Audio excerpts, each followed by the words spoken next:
And I love the way you have this great Lilithian arcane mysteries. I just love that. And I was like, yeah. Well, because so it's interesting. I've been practicing witch at this point for 18 years. Even before I got interested in Lilith, even before I got interested in witchcraft and doing this, I came across a comic book that had Lilith in it and saw her and just was mesmerized by her. And then once I started to explore witchcraft as a young preteen, I came across her again. And there wasn't so much out there, aside from the one or two books that had referenced her. When I was doing a little bit of research, everything was saying she was demonic. And I was just like, no, I'm not going to do this. But she kept on coming up, like the synchronicities of her. Her name would appear in something. I would read a book and a variation of Lily would be there. And so she's constantly screaming at me. And once I kind of got out of my own way and gave way to my own ignorance and started really working with her, I just realized how wonderful she was. And so in these 18 years that I've been working with her, essentially, I decided I kind of felt like I needed to label my practice, if you will. And having always been drenched in aesthetic and glamour and just loving that part of me, I was going through some notes and remember that Doreen Valiente says in ABC of Witchcraft that Lilith is the dark glamour of the moon. And if we look at what glamour is magic. It was originally created in the 1700s to reference magic, enchantment, and allure. That's what Lilith does. And so when I looked at it and I looked at the root word of glamour, glam, I'm like, well, that's me. And it is a great acronym for the great Lilithian arcane mysteries. So that's my take on it. That's I think it's wonderful. I think it's great. I mean, I thought you were just talking about glam, and I was like, no, he's got this amazing acronym for it. It's fantastic. And it makes me sort of rethink all those other glams throughout history, you know what I mean? David Bowie and this whole glam rock kind of thing, that I grew up with when I was really small, and I think that there is something in her. You talk about her being both complete in yourself, like embracing the dark side. And I think that's what's so important to me about the dark goddesses is that we all have these things. We all have this light and shadow. And that's what makes, the light makes the shadow darker and the shadow makes the light brighter, and it has to be this interplay. And it's about this acceptance. And I think that's really beautiful that's how you've encapsulated it in the book, that it is this sort of duality that I think a lot of people are missing. They want to deny that. And I think that that's something that really does need to be brought back, because I think a lot of these people that are new to the tradition want to sort of shy away from everything like that and pretend it doesn't exist, but it does exist. We know that. And it's a part of nature. I mean, there has to be night in order for there to be light.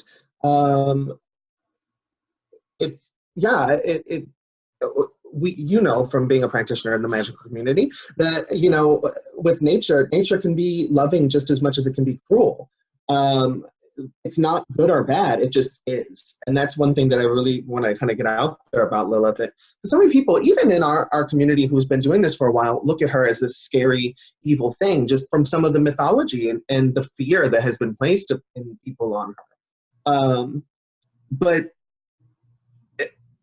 we need to embrace her. We really, really do. Because if you embrace her, you also embrace yourself. And that's a really wonderful thing to do. And that's one of the biggest messages that I hope people get from the book too, is that, when I kind of created my Lilithian laws, if you got to that part yet, we kind of talk about, all spiritual paths, any kind of a tradition or some kind has its own rules and ways, but Lilith doesn't do rules. So how can you make rules when there can't be rules? So I try to develop things that were very freeing and helped liberate individuals and myself. And I thought about, what are some things that really resonate with me that also resonate through Lilith. So we have see it, own it, indulge in it, flaunt it, and defend it. So, I mean, and all of those represent an aspect of Lilith, but also a magical practice. So we have see it, that's divination. and being open to the signs of the universe that are coming into you, being willing to see them. And then we have own it, shadow magic, owning our dark side. And Lilith is a huge part of astrology. She has 3 astrological points, and they all represent aspects of our shadow self. So great way to tie that into shadow work and really working with that dark. And then to counter that, we have glamour, which is the light, the uniqueness, the attraction to bring people in, indulgence, sex magic, and then defending it, of course, protection, cleansing, hexing, those types of things. That's great. That's really wonderful. I like that a lot. I like that. So what's your advice for people who are like just getting started? I mean, I know I like to caution people, and people call me the angry old haggy Lilith witch, but it's so not true. You are a glam witch all the way. Thank you. Thank you. Yay. You are.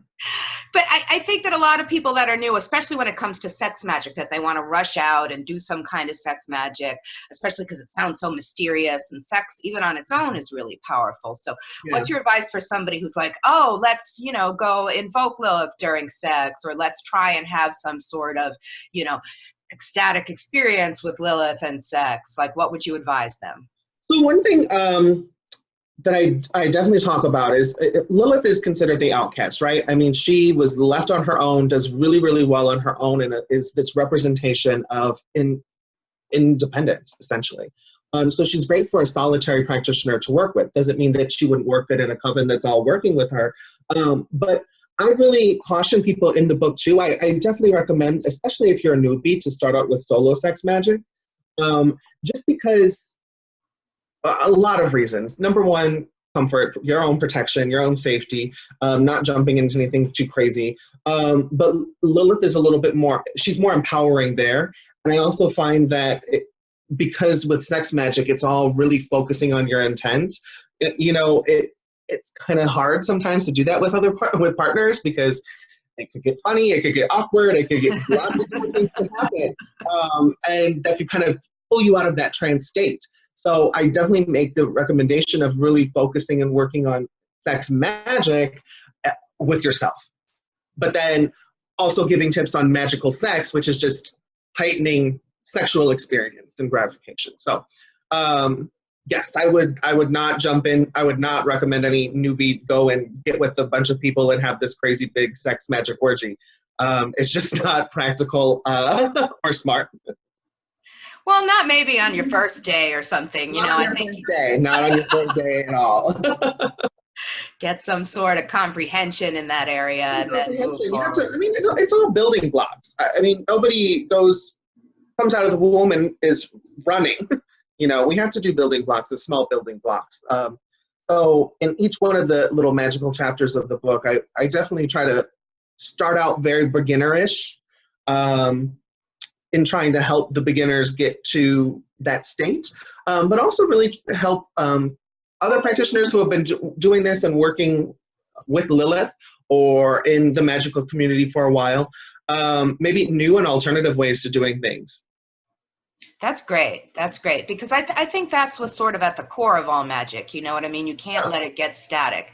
It has to be constantly changing, you know. And I did want to say, you don't look old enough to have been practicing magic for 18 years. Can I just say that? Well, I started it, so I'm 30 now, and I got into it as a very young kid. So the whole glamorization of witches in Hollywood during the late 90s was big. That was my gateway. So. Nice. I like that. I like that. You make me totally feel like an OG witch, though. You know what I mean? You quote Margot and Christopher and Janet, and it's just like, you know, old home week for me, you know, because I know.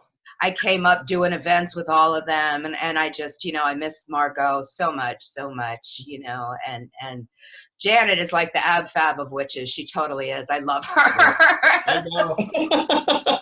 She's amazing. May we all have heels and furs, you know, and be still going as long as Janet. I adore her. I do.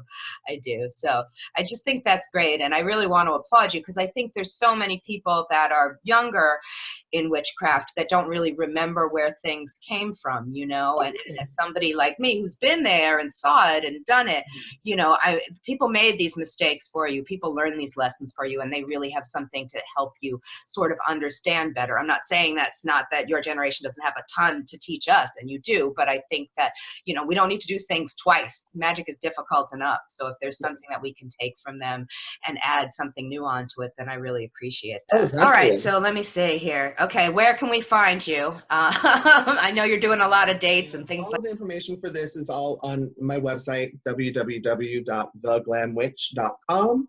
And that can link to all of the social media outlets too then. That's great. Yes, yes. Everybody please check that so they can see where you're going to be and what you're going to do and how they can connect with you. How did you start? You mentioned divination. How did you start reading? That's always my question for all the people that I interview. So I had gotten a deck and I had keywords on it. And looking back on it now, I'm like, oh, no. Because I was so stressed out at like trying to remember what the key word was rather than looking at the imagery and the symbolism of the card. And so I then got another deck that was Rider-Waite themed, and then just really started to focus on the cards, learn them. I did the pull a card every day, daily card, looked at it, saw it, would come back to it in the evening and write down my thoughts on it and kind of be able to see the symbolism and how that all unfolded. And went that route. And that's kind of my advice. I have a small little section in my divination chapter about reading and starting and suggestions on ways to look at it. Because I think that as a reader, it doesn't make sense to be reading for yourself or somebody else and just pick up a book and look at someone else's definition of what the cards mean. You have to kind of figure that out on your own, and you have to pay attention to the signs and the synchronicities of the world and get enriched in the symbolism in order to pull that out. That's how I kind of got started and my recommendation. No, that's great advice. I give that advice to everybody because I think it is different. You know, I have a compendium that's like maybe 30 different decks. It compares them, you know. So every card could mean just about anything depending on where it is, how it's placed with everything else. I do also recommend to, since so many of and because tarot is having such a it thing right now, and there are so many different decks that have so much different symbolism in it, to start with a more traditional based imagery, so you get the fundamental of that down, and then going into the fancier different ones that are very modern. Like I've seen some new ones that literally are just a circle, a triangle, and a square. And it's just these very, very beautiful cards, but you're not going to know what to do with those if you haven't gone through the process of learning what each of them means and the symbolism and also the numerology of them, and learning the power of numbers and what each number means. Because then you can say, you know, oh, okay, well, I might not necessarily know what the 5 of cups means, but I know 5s usually represent change, and cups are water, so that's our emotional current, so changes of our emotions, and then going down that road from there, looking at the rest of the symbolism to kind of make up what's going on. And then also, when you're doing a spread, looking at the surrounding cards and being able to tell a story from the imagery that's coming through. Yeah, no, I think that's very valuable, very, very valuable. And I think that's, you know, you have to know what's there before you can sort of throw away those kinds of meanings. It has to be somewhere in your mind, you know. Absolutely. And I don't want to diminish people who have come up with decks and have the guidebook. There's a time and a place for the guidebook, but at some point the training wheels have to come off. And so I can definitely see the error in my initial ways of being reliant so much on the keywords and the key text and not paying attention to the illustrations, which are very, very important. Yeah, no, I agree with you. Totally, totally.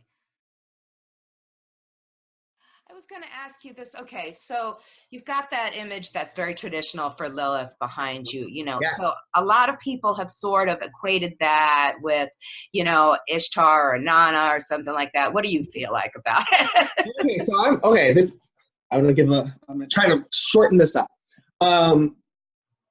So Lilith's origins that we know of go 5,000 years back to ancient Sumerian time, ancient Mesopotamia, where Inanna and Ishtar were the high ruling goddesses of the time. And Lilith was considered, you know, the translation of her name, many people are saying that she was a night spirit of the wind that brought disease. But there's also tablets and texts that show that she was Inanna's handmaiden to her sacred temples of sexuality. So when we look at it, how she's been vilified and demonified throughout time, okay, so bringer of disease, the spirit of the night, okay, and then Mesopotamia is where the first STIs came from. So, okay, well, maybe it was because she was essentially a sacred prostitute of the goddess, and sex was very important. It was viewed as a sacred gift of the goddess. You know, we know now all acts of love and pleasure are rituals of the goddess. I can't think of any other goddess other than Lilith that doesn't resonate and ring home with even more. But they're overlapping. As far as this comes, you know what I just tell people when I've been into some heated debate online with people and stuff on it, but at the end of the day, we don't know who it is. And the debate has gone over and over, like it goes back and forth, flips all over the place. But at the end of the day, when it was first discovered in the 1930s and was brought to the British Museum and it was authenticated and all of that, people were calling it Lilith. So over time now it has become a staple in people's understanding of her. It has become an image to her. And I think that power of belief makes it her. It may not have originally been her, but she wears it beautifully today. And when I got to see it up close, even this painting is just a large blown up image of when I got to see it in the British Museum last January. There was such an energy that was pulling off of it that thumped it. It could have just been my excitement, but I do believe that Lilith is a part of it and is in it. She's the shapeshifter. She was the serpent in Garden of Eden. She's shapeshifted throughout time in so many different roles. Again, bringing her to glamour, constantly putting on costumes and being that alluring temptress that she is. But at the end of the day, we don't know who it is, so don't knock someone for believing that it's one thing over the other thing. No, I felt the same thing when I was in front of it. It does feel very powerful, and I'm with you. I think that's what it is. And I really applaud you for saying that, because it's been called that for so many years, then it has that energy. That's definitely Absolutely. a concept that we have in African, you know, magic. And the same thing is said for, you know, we see New Orleans, for example, the tomb of Marie Laveau. You know, there's the one that everyone marks up and believes, but then there's a whole other school of thought that that's not it, and it's actually this other one over here. But regardless, power has been put into that main one, and now that has become a part of her lineage. So this image is now part of Lilith's history as we continue on and evolve and talk about her. It's there. There's power there. Also, you know, when I want to get like really deep into it, there's a part of me that thinks that no, maybe it's not Ishtar or Lilith, but it's Lilith and Ishtar's image, you know, as the high priestess. Because some of the problems with it being in honor of Ishtar is the owl symbols and the clawed feet that are not in other Ishtar and Inanna symbolism. There are aspects of it that are, but some that are not. And when the goddess cults of the time had to go underground because the rising patriarchy was coming, maybe this was a small temple shrine that existed underground that was more for Lilith or that aspect of the ancient goddess of that time. So it's my 2 cents. Those are good 2 cents. Yay. All right. So is there anything else you want to add? No, it's just been so fun talking to you about this. I know. This is great. Yay. I like to keep it short because I know people don't like to watch more than 10, 15 minutes of video. They're so lazy. Lazy viewers. Feel free to cut and edit as much as you want. Thank you so much for coming on. And thank you. Said, people can get in touch with you, social media, give it to them again, just in case. Social media, honestly, just go right to my website, www.theglamwitch.com. And that can link to my Instagram and Facebook page. And we'll be in touch with all of the different events and notifications and announcements that are coming. So. All right, fantastic. Yay. All right, read the book. I love you. Thanks for watching, everybody. Yay.